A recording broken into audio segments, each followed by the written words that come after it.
You know that feeling? The smell of fresh rain, the sound of it tapping on your window? It's easy to think of it as the purest water you can get, delivered right from the sky. But is it really? Well, let's pull back the curtain and find out what's actually in that rainwater. So that gets us to the million-dollar question.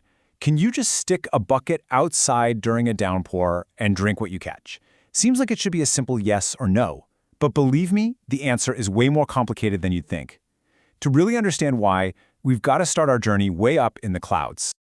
Okay, so first things first, let's get one thing straight. Even the cleanest, most pristine rainwater you could possibly find, say, in the middle of the Amazon rainforest, isn't perfectly pure.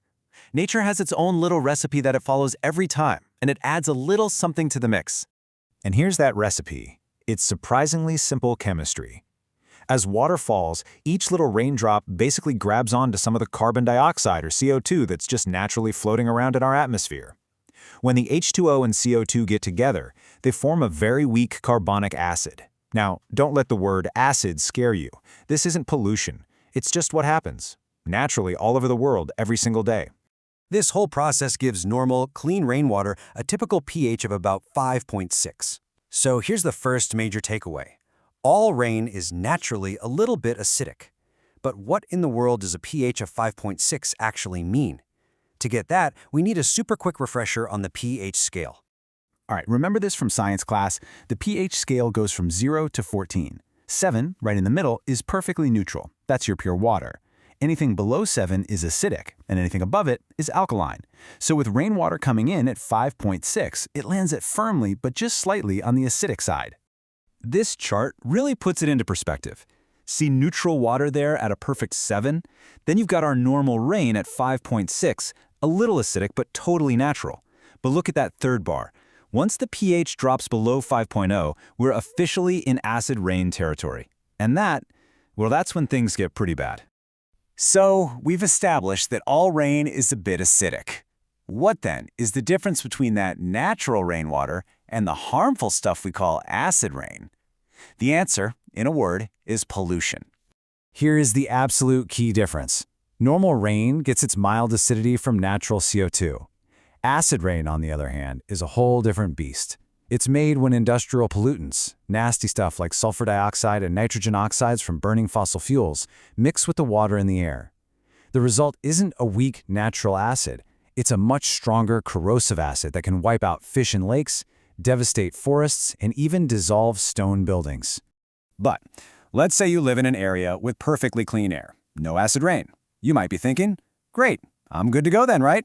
Well, not so fast. Acidity is only part of the puzzle.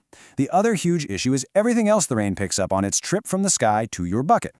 Just think of a raindrop as a tiny little sponge. On its way down, it soaks up airborne dust, smoke, and other particles. Then, if it hits your roof before you collect it, it's washing down everything that's been sitting up there. We're talking bird droppings, rotting leaves, you name it. It can even leach heavy metals like lead or copper from shingles and gutters. And maybe the scariest part? Scientists now know that rainwater pretty much everywhere contains PFAS, those infamous forever chemicals linked to serious health problems. And to top it all off, it's naturally soft water, which means it's missing the essential minerals like calcium that our bodies actually need. Okay, so with that long list of contaminants, it's pretty clear that drinking it straight is off the table. But that doesn't mean rainwater is useless. Not at all. In fact, it's an incredible resource, as long as we use it wisely. And this is where the whole idea of rainwater harvesting comes in. It's a really smart, sustainable practice of collecting and storing the rain that falls on our homes and property for all the uses that don't involve drinking it.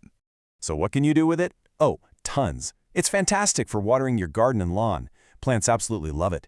You can use it to wash your car, your windows, or other outdoor gear.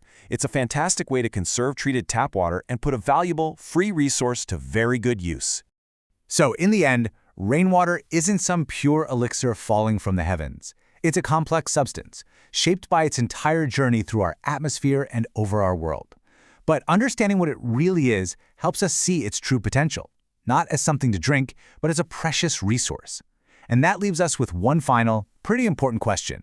Are we making the most of the water that falls freely from the sky?